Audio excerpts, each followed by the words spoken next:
नमस्कार विद्यार्थियों, मैं अरविंद सुलानिया, सहायक आचार्य इतिहास, राजकीय महाविद्यालय श्री गंगानगर। आज आपको प्राचीन भारत में शिक्षा के प्रमुख केंद्रों के बारे में बताऊंगा। भारतीय समाज में प्राचीन काल से शिक्षा अथवा विद्या का स्वरूप अत्यंत ज्ञानपरक, सुव्यवस्थित और सुनियोजित था, जिसमें व्यक्ति के लौकिक और पारलौकिक जीवन के लिए विभिन्न प्रकार की शिक्षा प्रदान की जाती थी। भौतिक और आध्यात्मिक जीवन के निर्माण तथा विभिन्न उत्तरदायित्वों को निष्पन्न कराने के लिए शिक्षा की नितांत आवश्यकता थी। मनुष्य और समाज का आध्यात्मिक और बौद्धिक उत्कर्ष शिक्षा के माध्यम से ही संभव माना जाता रहा है। प्राचीन भारतीयों की दृष्टि में शिक्षा मनुष्य के सर्वांगीण विकास का साधन थी। इसका उद्देश्य मात्र पुस्तकीय ज्ञान प्राप्त करना नहीं, अपितु मनुष्य के स्वास्थ्य को भी विकसित करना है। शिक्षा के द्वारा मनुष्य को आजीविका का उत्तम साधन प्राप्त होता था, किंतु इसे मात्र आजीविका का साधन मानना भी भारतीयों की दृष्टि में अभिष्ट नहीं था। प्राचीन भारतीयों की दृष्टि में शिक्षा मनुष्य के साथ आजीवन चलने वाली वस्तु है। सच्चा अध्यापक वह है जो अपने जीवन के अंत तक विद्यार्थी बना रहता है। इस प्रकार प्राचीन भारतीयों की दृष्टि में शिक्षा व्यक्ति के शारीरिक, मानसिक, बौद्धिक तथा आध्यात्मिक उत्थान का सर्व प्रमुख साधन थी। अब हम बात करेंगे प्राचीन भारत में शिक्षा के प्रमुख केंद्रों के बारे में। सर्वप्रथम हम बात करेंगे नालंदा विश्वविद्यालय के बारे में। प्राचीन काल के उत्तरार्ध में नालंदा विश्वविद्यालय अत्यंत ख्याति प्राप्त कर चुका था, जहाँ बौद्ध धर्म और दर्शन की शिक्षा के अतिरिक्त अन्य विषयों की शिक्षा भी दी जाती थी। इस विश्वविद्यालय के विषय में चीनी यात्रियों ने विशेष रूप से विस्तारपूर्वक लिखा है। नालंदा की ख्याति महात्मा बुद्ध के समय भी थी। 500 व्यापारियों ने मिलकर 10 करोड़ मुद्राओं से नालंदा क्षेत्र को क्रय कर महात्मा बुद्ध को अर्पित किया था। महात्मा बुद्ध के प्रमुख शिष्य सारिपुत्र की यह जन्मभूमि थी। महात्मा बुद्ध ने भी अपने जीवन के अनेक दिन यहाँ व्यतीत कर अपने शिष्यों को धर्म की शिक्षा दी थी। कालांतर में अशोक महान ने यहाँ एक विशाल विहार का निर्माण कराया।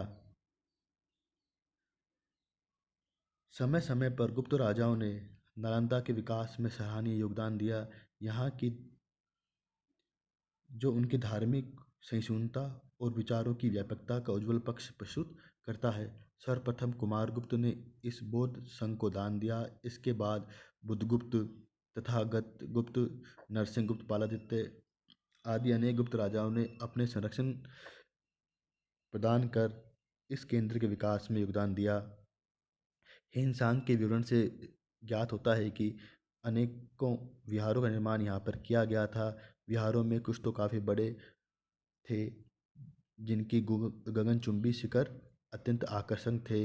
यहाँ का सबसे बड़ा विहार 203 फीट लंबा और 164 फीट चौड़ा था। इसके अतिरिक्त 9 फीट से लेकर 12 फीट तक लंबे अनेक शिखर थे। विश्वविद्यालय भवन में व्याख्यान के लिए 7 विशालकाय कक्ष और 3 से छोटे बड़े कक्ष थे। विद्यार्थी छात्रावास में रहते थे और प्रत्येक कोनों पे कूपों का निर्माण किया गया था, जिसकी पुष्टि उत्खनन में प्राप्त साक्ष्यों से होती है। नालंदा विश्वविद्यालय खर्चे के लिए 200 गांव दान में प्राप्त थे, जिनकी आय से यहाँ के भिक्षु, कार्यकर्ता और आचार्यों का पोषण होता था। यही नहीं, इन गांवों के निवासी प्रतिदिन कई मन चावल और दूध यहाँ भेजते थे। विद्यार्थियों से किसी प्रकार का शुल्क नहीं लिया जाता था। उनके आवास और भोजन की व्यवस्था विश्वविद्यालय के द्वारा ही निःशुल्क की जाती थी। इस शिक्षण केंद्र में प्रवेश पाने के इच्छुक विद्यार्थियों के लिए बड़े कड़े नियम थे। ऐसे प्रवेश के इच्छुक विद्यार्थी को सर्वप्रथम द्वारपाल से वाद विवाद करना पड़ता था तथा उसकी शंकाओं का निराकरण करना उनके लिए आवश्यक था। उसके प्रश्न से 8 से 10 विद्यार्थी असफल भी हो जाते थे और 1-2 सफल। अपने अपने विषय के अनेक विद्वान यहाँ निवास करते थे। इति सिंह के समय यहाँ के विद्यार्थियों की संख्या लगभग 3000 थी, जो हेनसांग के समय बढ़कर 10,000 हो गई। यहाँ के शिक्षकों की संख्या 1510 थी। हेनसांग के समय इस विश्वविद्यालय का प्रधान कुलपति सीलभद्र था, जो अनेक विषयों का ज्ञाता था। उससे पहले धर्मपाल इस विश्वविद्यालय का प्रधान कुलपति था। हेनसांग भी यहाँ के प्रधान शिक्षकों में से एक था, जिसे अनेक विषयों का ज्ञान प्राप्त था। यहाँ सुदूर प्रदेशों तथा विदेशों से विद्यार्थी आकर शिक्षा ग्रहण करते थे। चीन, तिब्बत, कोरिया अनेक देशों के विदेशी विद्यार्थी यहाँ रहकर ज्ञान प्राप्त करते थे। विद्यार्थी के अध्ययन के लिए धर्म यज्ञ नामक विशाल पुस्तकालय था। इति सिंह ने स्वयं यहाँ रहकर 400 संस्कृत पुस्तकों की पांडुलिपि तैयार की थी। रतन सागर, रत्नोदय और रतन रंजक नामक 3 भवनों से मिलकर इस भव्य पुस्तकालय का निर्माण किया गया था। नालंदा में विशेषकर महायान शाखा का अध्ययन किया व कराया जाता था। यहाँ के अनेक विहार भी महायान शाखा के थे। पाली भाषा की शिक्षा अनिवार्य रूप से प्रदान की जाती थी। हेनसांग ने अनेक ऐसे विद्वानों का आचार्य को उल्लेख किया है जो अपने विषयों के प्रकांड विद्वान थे तथा भारत के विभिन्न प्रदेशों से आकर यहाँ अध्यापन कराते थे। धर्मपाल, चंद्रपाल, गुणमती, स्थिरमती, जिनमित्र, आर्यदेव, दिगनाग, ज्ञानचंद्र आदि ऐसे प्रतिभावान विद्वान थे जिनके आकर्षण से दूरस्थ विद्यार्थी भी ज्ञान अर्जन करने के लिए भारत आते थे। अब हम बात करेंगे विक्रमशिला विश्वविद्यालय की। बिहार प्रांत के भागलपुर जिले में स्थित विक्रमशिला नालंदा के समान ही एक अंतर्राष्ट्रीय ख्याति प्राप्त शिक्षा का केंद्र था। विक्रमशिला के महाविहार की स्थापना पाल नरेश धर्मपाल ने करवाई थी। उसने यहाँ मंदिर तथा मठों का निर्माण कराने के लिए उदारतापूर्वक दान दिया। यहाँ 160 विहार और व्याख्यान के लिए अनेक कक्ष थे। धर्मपाल के उत्तराधिकारी 13वीं शताब्दी तक इसे राज के संरक्षण प्रदान करते रहे। परिणाम स्वरूप विक्रमशिला लगभग 4 शताब्दियों से भी अधिक समय तक अंतर्राष्ट्रीय विश्वविद्यालय बना रहा। विक्रमशिला विश्वविद्यालय के 6 महाविद्यालय थे और प्रत्येक में एक केंद्रीय कक्ष था और 108 अध्यापक थे। केंद्रीय कक्ष को विज्ञान कक्ष भी कहा जाता था। प्रत्येक महाविद्यालय में एक प्रवेश द्वार था तथा प्रवेश द्वार पर एक एक द्वार पंडित बैठता था। द्वार पंडित द्वारा परीक्षा में पास हो जाने के बाद ही किसी विद्यार्थी को महाविद्यालय में प्रवेश मिलता था। विश्वविद्यालय में अध्ययन के लिए विशेष विषय व्याकरण, तर्कशास्त्र, मीमांसा, तंत्र और विधिवाद आदि थे। आचार्यों में दीपंकर श्रीज्ञान का नाम सर्वाधिक उल्लेखनीय है, जो इस विश्वविद्यालय के कुलपति थे।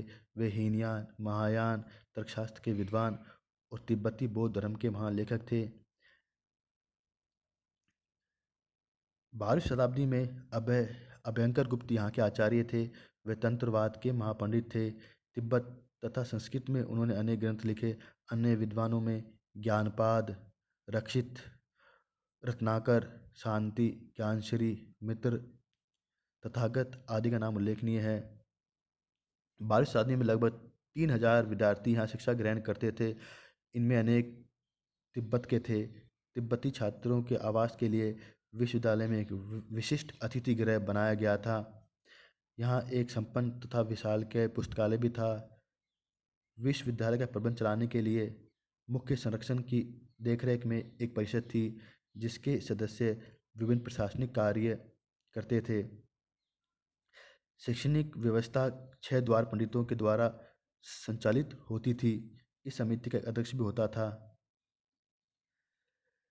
तारानाथ के विवरण से ज्ञात होता है कि पाल शासक नालंदा विश्वविद्यालय के कार्यों की देखरेख करने के लिए विक्रमशिला के आचार्यों की नियुक्ति करते थे।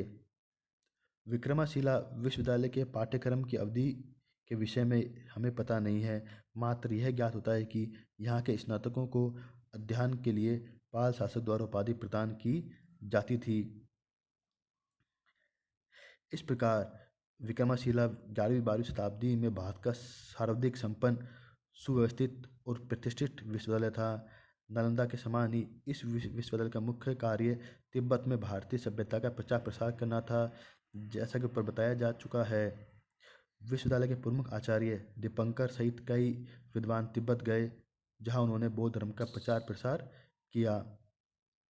इस प्रकार यहाँ के आचार्यों ने भारतीय ज्ञान विज्ञान को अंतर्राष्ट्रीय जगत में प्रतिष्ठित करने का महत्वपूर्ण कार्य किया। 1203 में मुस्लिम आक्रमणकारी बख्तियार खिलजी ने विक्रमशिला विश्वविद्यालय के दुर्ग को ध्वस्त कर दिया। बौद्ध भिक्षुओं की सामूहिक हत्या कर दी गई तथा उनके ग्रंथों को जला दिया गया। इस समय विश्वविद्यालय के कुलपति साक्य श्रीभद्र थे। वे अपने कुछ अनुयायियों के साथ किसी प्रकार बचकर तिब्बत भाग गए। इस प्रकार गौरवशाली शिक्षण संस्था का अत्यंत दुखद अंत हो गया। अब हम बात करेंगे वल्लभी विश्वविद्यालय की। गुजरात के काठियावाड़ क्षेत्र में आधुनिक वल नामक स्थान पर स्थित वल्लभी पश्चिम भारत में शिक्षा का प्रमुख केंद्र था, जहां नालंदा के समान एक विश्वविद्यालय भी था। इस नगर की स्थापना मैत्रक वंशी शासक भट्टारक ने की थी। यहाँ मैत्रक राजवंश की राजधानी भी थी। वल्लभी हीनयान बौद्ध धर्म का शिक्षा का प्रमुख केंद्र था। यह भारत के विभिन्न भागों से विद्यार्थी शिक्षा ग्रहण करने के लिए आते थे। यह उच्च शिक्षा का प्रमुख केंद्र था। इति सिंह हमें बताते हैं कि सभी देशों के विद्वान यहाँ एकत्रित होते थे तथा विधिवत सिद्धांतों पर शास्त्रार्थ करके उनकी सत्यता निर्धारित करते थे। यहाँ के अध्यापक 2 या 3 वर्षों तक विद्यार्थी को पढ़ाते थे और इस अवधि में विद्यार्थी प्रकांड विद्वान बन जाता था। वल्लभी विश्वविद्यालय अपनी बौद्धिक स्वतंत्रता के लिए विख्यात था। बौद्ध धर्म के साथ साथ यहाँ न्याय, विधि, वार्ता, साहित्य आदि अनेक विषयों की शिक्षा भी दी जाती थी। इसी से हमें बताते हैं कि यहाँ के स्नातकों को प्रशासनिक पदों पर नियुक्त किया जाता था। यह तभी संभव था जबकि पाठ्यक्रम में धर्म के अतिरिक्त लौकिक विषयों की शिक्षा भी शामिल थी। 7वीं शताब्दी के मध्य विश्वविद्यालय के प्रमुख आचार्य स्थिरमती तथा गुणमती थे। धरसेन प्रथम के लेख से पता चलता है कि उसने इनके आवास के लिए 2 सुंदर विहार बनाए थे। यहीं रहते हुए इन दोनों विद्वानों ने अपने प्रसिद्ध ग्रंथों की रचना भी की थी। इस स्थान से बाद में वे नालंदा विश्वविद्यालय चले गए। इस प्रकार वल्लभी भी शिक्षा का प्रमुख केंद्र था तथा यहाँ भी अध्ययन अध्यापन का स्तर अत्यंत उच्च कोटि का था।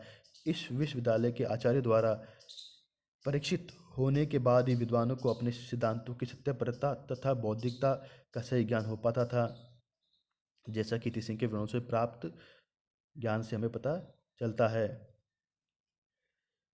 7वीं शताब्दी में तो वल्लभी विश्वविद्यालय ने नालंदा विश्वविद्यालय को भी प्रतिस्पर्धा दी। मैत्रक शासकों ने इस विश्वविद्यालय को उदारतापूर्वक दान दिया तथा उनके काल में इसकी खूब उन्नति हुई। राज्य के संरक्षण के साथ साथ विश्वविद्यालय को नगर के प्रसिद्ध व्यापारियों और व्यवसायों से भी दान प्राप्त होता था। यहाँ के उत्तीर्ण छात्र या तो राजकीय पदों पर नियुक्त होते थे अथवा उन्हें अपना जीवन यापन करने के निमित्त आर्थिक सहायता प्रदान की जाती थी।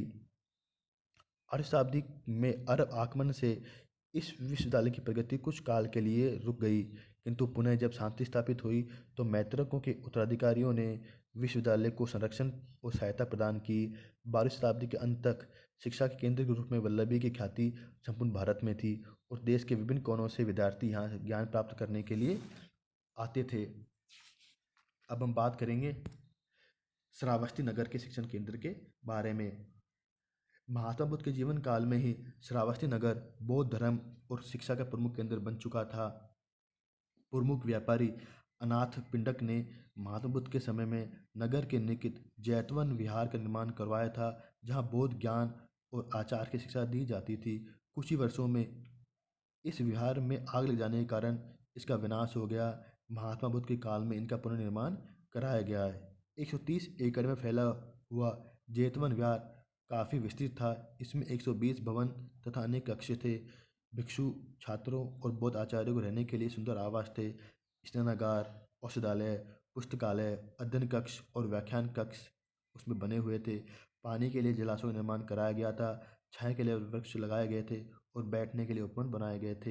हेन संघ का कहना है कि महात्मा बुद्ध ने वहाँ बाड़ लगाकर पशुओं का आना अवरुद्ध किया था और जल के लिए विशिष्ट नहर का निर्माण कराया था। अशोक तथा सम्राट हर्ष के समय श्रावस्ती बौद्ध ज्ञान और दर्शन का प्रमुख केंद्र था, जहाँ दूर दूर से विद्यार्थी पढ़ने के लिए आते हैं। इस प्रकार आज हमने प्राचीन भारत के प्रमुख केंद्रों के बारे में अध्ययन किया।